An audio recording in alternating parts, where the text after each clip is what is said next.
हाय, hello, नमस्कार, good morning सगळ्यांना. खूप दिवस झाले मी यूट्यूबवरती लाँग व्हिडिओ काही टाकला नव्हता, त्यामुळे मग विचार केला की आज लाँग व्हिडिओज आपण टाकावा. कारण मी आता नवीन ब्लॉगिंग सुरू केली आहे आणि नवीन असं व्हिडिओ वगैरे टाकायचं म्हणलं ना की काही सुचत नाही. त्यामुळं मग विचार केला होता नंतर टाकेन म्हणून. आज फायनली केलं आणि आज टाकावं म्हणून विचार केला. तर आज सकाळी लवकर उठून आंघोळ वगैरे करून घेतली, हेअर वॉश पण केला आणि फ्रेश वगैरे झाले. कारण मुलांच्या शाळा सुरू झाल्यात, त्यामुळे मग मला सकाळी लवकर उठावं लागतं आणि ह्यांनाही ऑफिसला जायचं असतं, त्यामुळे मला असंही लवकर उठावंच लागतं आणि त्यांचा डब्बा करावा लागतो. त्यामुळे मग दोन्ही कामं एकदम येतात आणि लोड जास्त पडतो, त्यामुळे मग मी थोडं जरा जास्तच लवकर उठते. आणि कालच्या व्हिडिओमध्ये मी सांगितलं होतं की मी आता एक हेल्दी ड्रिंक प्यायला सुरू केली आणि मला 8 दिवस झाले आता हे ड्रिंक पिऊन आणि माझ्या चेहऱ्यामध्ये बराच असा फरक पडलेला आहे बरं का. कारण प्रेग्नेन्सीमध्ये आपल्या चेहऱ्यावरती भरपूर असे पिंपल येतात आणि त्या पिंपलचे डाग राहतात, ते लवकर जात नाहीत आणि स्किन टॅनिंग पण खूप जास्त होते बरं का. माझंही तसंच झालं होतं, चेहऱ्यावरती खूप सारे पिंपल आले होते आणि त्याच्यात भरपूर असे डाग राहिले होते. आणि आपल्याला स्किनची केअर करायला तेवढा वेळ भेटत नाही, कारण मुलं आणि घर सांभाळायचं आणि त्यातून आपल्या स्वतःसाठी वेळ काढायचा म्हणलं की वेळ नाही भेटत बरं का. त्यामुळे मग मी हे ड्रिंक बनवलं आणि रोज सकाळी आठवणीने हे ड्रिंक गरम पाण्याबरोबर पिते बरं का मी. त्यासाठी त्या ड्रिंकच्या ते आईस क्यूब बनवून ठेवलेलं आहेत मी त्या फ्रीजमध्ये. आणि ते 2 आईस क्यूब ग्लासमध्ये घ्यायच्या, थोडंसं पाणी गरम करायचं आणि त्याच्यात ते पाणी टाकून मिक्स करायचं आणि प्यायचं. आणि आईस क्यूब बनवून ठेवतो आपण, त्यामुळे मग रोज सकाळी आपल्याला नवीन असा ड्रिंक बनवायची गरज लागत नाही. डायरेक्ट ते आईस क्यूब घ्यायच्या आणि गरम पाण्यात ते मिक्स करून प्यायच्या. नवीन असताना हे ड्रिंक पहिला थोडंसं नको वाटतं, कारण त्याची टेस्ट आपल्याला नको वाटते, ते चांगली लागत नाही. पण नंतर जर रोज प्यायला लागलं ना, त्याची सवय आपोआपच लागते बरं का. तुम्ही पण नक्की ट्राय करा, ह्याने नक्की फरक पडतो बरं का, माझा अनुभव आहे. त्यानंतर मग सकाळच्या कामाला लागले आणि अगोदर मी चपात्याचं पीठ मळून ठेवते बरं का, कारण भाज्या होईपर्यंत मग तीच पीठ चांगलं मुरून जातं आणि चपात्या एकदम मऊ आणि लुसलुशीत होतात बरं का. तर आज मुलांच्या टिफिनमध्ये मी गवारची भाजी बनवली होती.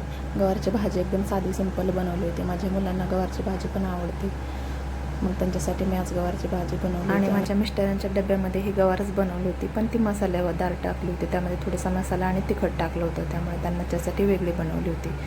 त्यानंतर मग 1 कप चहा बनवला आणि अगोदर चहा पिऊन घेतला, कारण भूक लागली होती. मग त्यानंतर मुलांचं वगैरे आवरून दिलं, त्यांचं आवरून दिलं, सगळ्यांना त्यांच्या कामावरती पाठवून दिलं आणि घरातली सगळी कामे आवरून घेतली बरं का. आणि सगळं घर असं टापटीप स्वच्छ ठेवलं ना, हे माझी अक्षू अशी घरामध्ये पसारा काढते, परत खेळणी तरी काढते, नाही तर काहीतरी काढते.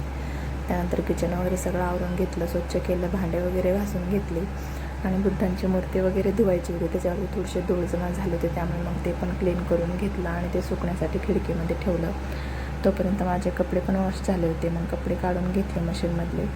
आणि त्यानंतर मग मला आता आज हेअर कट करायचे होते, त्यासाठी मग मी अगोदर जे हे बारीक सारीक काम होतं ते अगोदर आवरून घेतलं, कारण ह्या काचेच्या वस्तू आहेत हे खाली ठेवणं माझ्यासाठी खूप रिस्की आहे बरं का. कारण माझ्या घरामध्ये लहान मुलं आहेत, ते काहीही करू शकतात, त्यामुळे मग ते अगोदर सगळं आपापल्या जागच्या जागी ठेवलं. कपडे वॉश केले होते, ते कपडे पण सगळे सुकायला टाकले आणि त्यानंतर मग मी केस कट करायला घेतले होते, कारण बरेच दिवस झाले नव्हते मी केस काय ट्रिम केले नव्हते आणि बाहेर पार्लरमध्ये जाण्यासाठी पण मला वेळ नव्हता बरं का. आणि फाटे फुटले होते, त्याच्यामुळे मग विचार केला की तोपर्यंत घरामध्येच थोडेसे ट्रिम करावे केस. आणि डिलिव्हरीमध्ये माझे केस खूप गळाले बरं का, कारण माझी लहान मुलगी झाली होती तेव्हा मला मग हेअरफॉलचा खूप जास्त प्रॉब्लेम झाला होता आणि खूप केस गळाले होते आणि केस इतके पातळ झाले होते की नाही. मग नंतर बेबी हेअर येत होते, ते बेबी हेअर लहान दिसत होते आणि जे माझे मोठे केस आहेत ते मोठे केस दिसत होते. लहान मोठे केस ते विचित्र दिसत होते, त्यामुळे मग मी मागच्या वर्षीचे केस कट केले होते. पण तेव्हापासून हेअर ग्रोथ थोडीशी कमी झाली, केस काय वाढले नव्हते, आता वाढले थोडेसे, पण खूप जास्त फाटे फुटले. त्यानंतर मग अगोदर थ्रेडिंग करून घेतली, कारण खूप जास्त वाढली होती, ती करून घेतली क्लीन. आणि त्यानंतर मग केस कट करायला घेतले. केसाचे 2 भाग केले आणि खालचे शेंडे तोपर्यंत ट्रिम करून घेतले, कारण माझी मुलं शाळेत आहेत आणि ही लहान मुलगी खेळते, तोपर्यंतच माझ्याकडे वेळ होता बरं का. कारण मुलं एकदा घरात आली ना की आपल्याला हे काही करण्यासाठी वेळ भेटत नाही, त्यामुळे मग ती घरात नसतानाच आपल्याला असे कामं करावं लागतात. त्यामुळे मग केसाचं पार्टिशन करून घेतलं आणि खालचे छोटेच 1-1 इंच तेवढं केस कट करून घेतले बरं का. कारण मला त्यांच्या शाळेमध्ये पण जायचं होतं, कारण आज मुलांच्या बुक्स घ्यायच्या होत्या, त्यामुळे मग तेवढा जास्त वेळ नव्हता. जेवढा वेळ होता तेवढ्या वेळामध्येच मी थोडेफार केस कट करून घेतले. त्यानंतर मग आवरून वगैरे घेतलं आणि मग मुलांच्या शाळेमध्ये गेले. आणि तुम्ही बघू शकता माझे आत्ता केवढे केस गळायला लागले. पूर्वी ना पूर्ण हात भरून यायचे केस, एवढे केस गळत होते, पण आता हेअरफॉल थोडासा कमी झाले, कारण मी आता रोजमेरी ऑइल लावायला लागले ना त्याच्यामुळे. तर असा गेला माझा आजचा दिवस. भेटू आपण नेक्स्ट व्हिडिओमध्ये, तोपर्यंत बाय.